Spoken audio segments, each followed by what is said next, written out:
So when I grew up, it was the same thing with me. Like Mm-hmm. my dad never taught me about money. Like I knew nothing about it.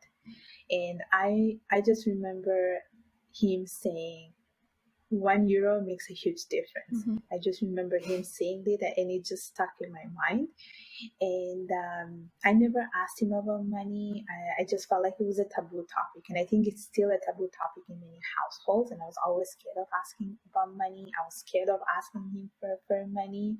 He would give me like an allowance to just buy something for myself, but he never really taught me more about money. And I know that like he was living basically with three other women. It was my mom, my sister, and myself. Mm-hmm. And it was always him handling all the finances at home. And even from like when it comes to my mom, he never actually taught her about money, because it was just, there is such a like cultural barrier in that sense that it's only the man that has to do it. So this is where I just started to think about this since I was a kid.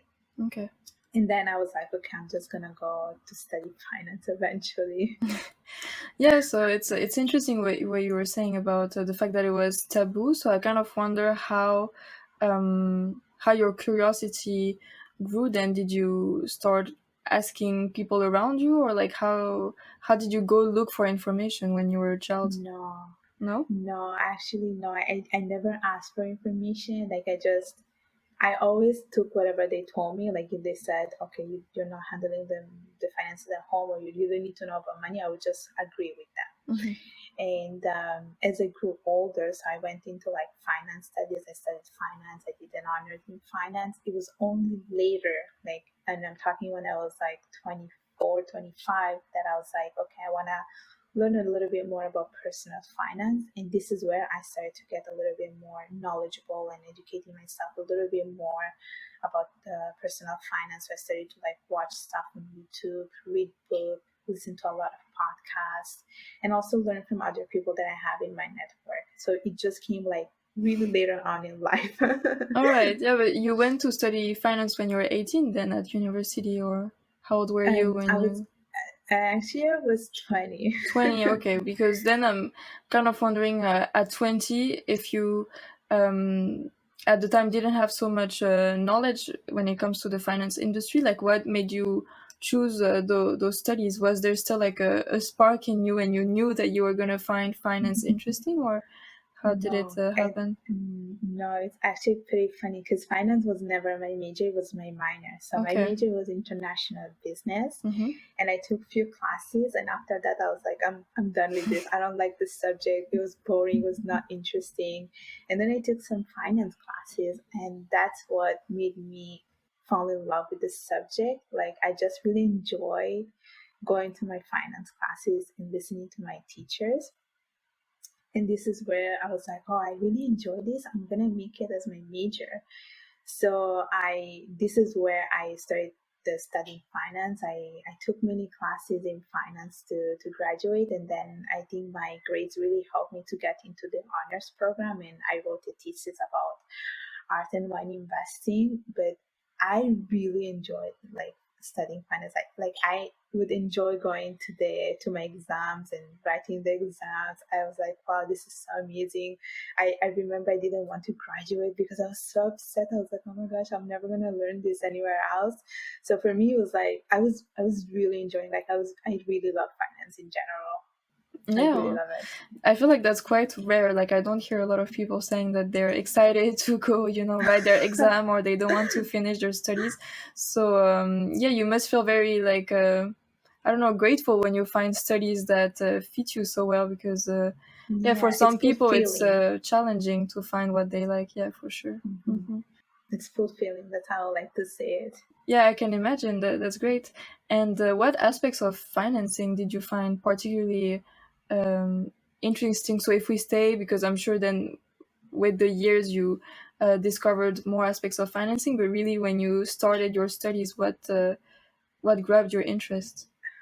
So it's very dynamic as a subject. Like there are so many things that that happen. There are so many products being developed. Like now we have Bitcoin. So every year there's something new. But what I like a lot is company valuations. So you see the stock price, but there is an like a story behind this stock price, and this is what really like interests me a lot. And you start to like learn more about the story, the history of every company, and every company goes to different phases. You try to like learn about the different challenges, you learn about how they make more money, or how they're able to be successful, or how they are able to innovate themselves.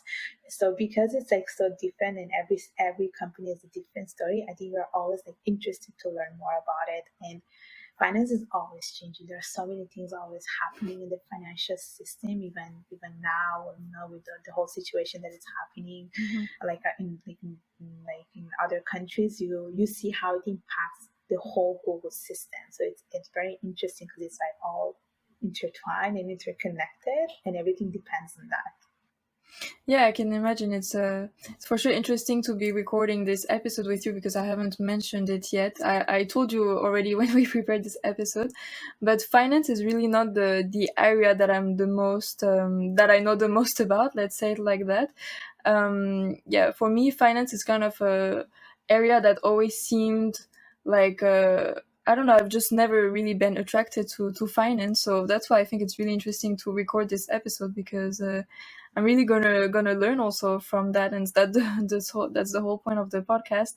And then I can ask you also questions coming from someone who is a beginner, I guess we can say it like that. So yeah, I really want to learn more about that. And also, I think like now also in society, it's becoming so important to invest in yourself. And I know that's something you also say that you find it important to invest in yourself.